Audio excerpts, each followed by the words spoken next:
Welcome to the Learning Pines YouTube. We hope this video helps. In this video, I will explain how to connect your Zen to your PlayStation 5. First, ensure your Zen firmware is updated to the latest version. This is crucial for compatibility. You will also need an official PlayStation 4 DualShock controller, as this acts as the authentication device.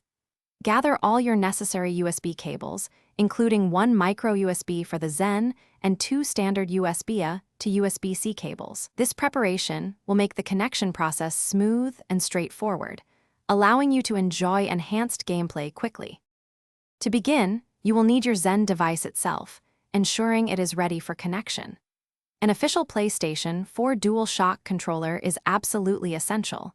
Third-party controllers typically will not work for authentication purposes. Next, gather two USB-A to USB-C data cables, each at least 3 feet long, and one USB-A to micro USB data cable for connecting the PlayStation 4 controller. Having these items on hand makes the entire setup process much more efficient and ensures a successful connection to your console. Start by connecting your Zen to your computer using the small micro USB cable, plugging it into the rear programming port. Once connected, launch the Zen Studio software on your computer. Navigate to the Tools tab and perform a firmware update, ensuring your Zen is running the most current version for optimal PlayStation 5 compatibility. After the update, select your preferred game pack or script from the library and program it onto the device. This foundational step prepares your Zen for console integration.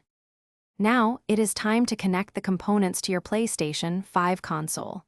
First, connect your official PlayStation 4 DualShock controller to the Zen's A2 port using a USB-A to micro USB cable. This controller serves as the essential authentication device for the PlayStation 5. Next, take your USB-A to USB-C cable and plug one end into the Zen's A3 port and the other end into one of the front USB-A ports on your PlayStation 5. Observe the Zen's LED screen to confirm a successful connection and initialization with the console. Thanks for watching. Consider subscribing if we helped you.